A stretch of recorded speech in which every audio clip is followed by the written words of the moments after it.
Welcome back to the Writer's Room. I'm Jane Cleland, the author of the Josie Prescott Antiques Mysteries and Noir Plays. I'm talking today with Mary Jane Clark, the best-selling author of 13 novels, suspense novels, including the new Wedding Cake series. We left off where I was going to talk to Mary Jane about ideas. Where do you get your ideas? You know, I get them from my life and what I see around me. So you can get something from something you've seen on the news or something. Well, like the Martha Stewart doing the wedding cakes. Exactly. But how about the specific plots? That was like the overarching idea. Yeah, that's a lot of hard work, the specific plots. I don't work from an outline. I have a general idea of what the story's about, and then I set up my characters. And then I used to hear people say, you know, writers say that the characters tell me what to do. Yeah. And I used to think that was the stupidest thing that I ever heard, that it was so like new agey and spooky. And Yeah. Like, come on.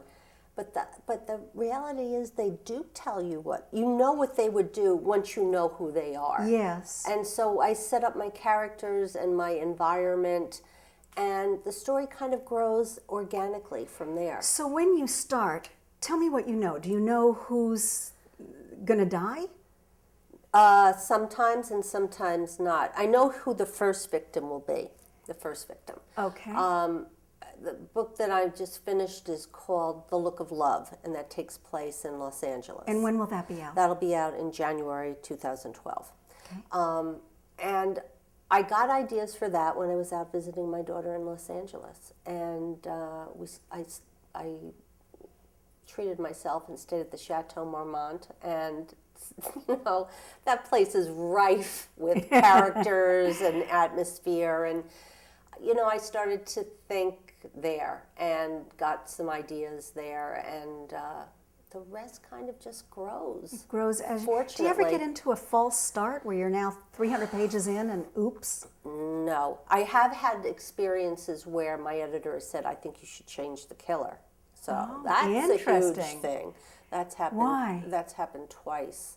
Why? The first time she said the killer ended up being who I thought it was going to be for the reasons I thought it was going to be. So if she felt like that reading the book, too obvious. It's too obvious. Mm-hmm. So I changed it. But that's a challenge because you build everything up to one character, and so you have to go back to the beginning and plant clues and change stuff. Yeah. So and what happened the second time?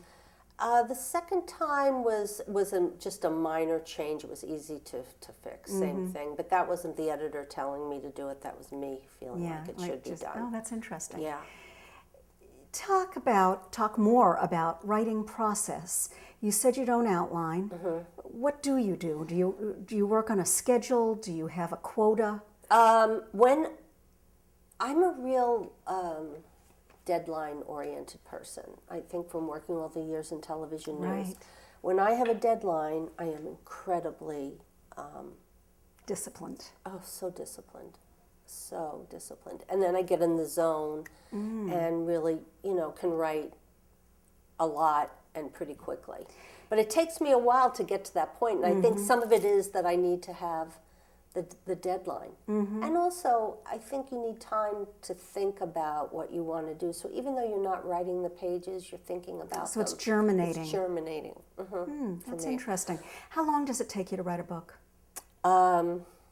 Again, that's hard to say because, you know, how do you define it, just the pages? How long does it take me to write the Yes, let's start with that. Starting, once you sit down, do you write longhand or do you write at the computer? Computer. So once you're at the computer and you've begun. Again, it's hard to say, Jane, because now I've started my next book. I've got about 20 pages done, and now I haven't worked on it for 2 weeks, and this week I'm going to Florida, and I'll be there for 3 weeks with no distractions, and I'll be working a lot. Yeah. So you know, I guess if I took the days and put the days of writing, I don't think it would be more than, it would not be more than 3 months. It might even be somewhere in the middle of the writing days. Yes, but that there's doesn't, the research and the everything that goes before it, and the thinking. There's some days when I don't write at all because I'm thinking. So the writing. Do you take notes as you're thinking, or is it really all in your head? I take notes. Yeah, I know. And the internet's such a wonderful thing, isn't it? I mean, because you can just before you might have had to get up and go to the library or go to the place that you wanted to write about. Yes. Now you can look it up on the internet. And What kinds of things? well, for example, I wanted to have in this last book of the FBI agent who's the love interest for Piper is in New York City, and I wanted him to go into a bar on the Upper East Side. So I Googled it, bars on the Upper East Side, looked at a few, and Found the right found place. one, and found that it had TVs over the bar and what color the bar seats were, and that kind of thing. That's I didn't perfect, have isn't to it? go Yeah. to see it. Now, if it's something that's essential to the story, a big part of the story, I always want to go see it and take my own notes. And to Kill, there's a big thing in St. Patrick's Cathedral. Well, I had been there many times, but this time I went and took notes. Yes. On what the communion rail was like, and what the statues actually were, and what Yes. was on the door, and So it adds a veracity Yeah. to it yeah, that lets your readers feel as if they're there. they're there, and also that you got it right, that you Yeah. got the details right. Because I know myself, if I'm reading a book and there's a detail that I recognize as being wrong, it takes me out of the experience of reading the story, and I get distracted, Yeah. and also it makes me feel like the writer was Kind of lazy. Yeah. Yeah. And also, I bet, given that you're writing suspense, you want the person, your reader, to feel it's credible. Right. And if this is wrong, maybe that's wrong too. Because they already have to suspend disbelief, but That's you don't right. you don't want to give them. You want them to have a world that's plausible and true, and then Yeah. the story will seem truer too. One thing that you're saying that I think is very interesting is that the work it's not typing. Writing is more than data entry. Absolutely. It's a lot of thinking and planning and research Yeah. where it all comes together and gels. Yeah, absolutely. And you want it to be clever. You want it to be something that you'd want to read. Yeah. You don't want it to be formulaic. You want it to be fresh and new and How do you exciting. keep from repeating? I don't know. That's a good question. So far, I just, the ideas come. So, So far, so good. So far, so good. Do you ever suffer from writer's block? No, I don't, because I refuse to acknowledge writer's block. I feel like writer's block is more, you either need time off or you're feeling lazy or whatever. But if you really sit there long enough, something comes. will come. It may not. You may not keep it. You may not. Once again, we're talking discipline. It's the discipline. That's the. Yeah. That's I think the hardest. There's thing no is the shortcuts. writers. Yeah, because you know what? I think many people have. So many people. In fact, probably everyone has at least one story in their life that they could tell. So you need to be able to write a sentence and have an imagination and have something to say, hopefully. But I think even more importantly is the discipline of sitting there every day, because there's so many days that I would rather do anything else than be at that. I'd rather go to the grocery store, and I hate going to the grocery store. But Yeah. it's the discipline Yeah. of making yourself sit there. And I think even on a day where you're like, oh, I'm just not getting anywhere. If you sit there long enough, it will come. It will come. And when you get on that roll, I think something happens in your brain. I think you're conditioned. Like muscle memory. It's even. like exactly. It's like muscle memory. And then you the more you do it, the easier it gets. Interesting. Let me ask you about being a female author.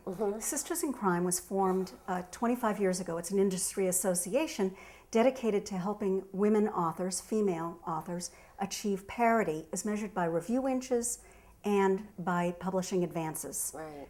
What do you think? It's been more than 25 years. You know what? I don't know how to gauge the review inches. I guess I'd have to see the figures on that, and they are what they are. I guess if they're feeling that the men get more.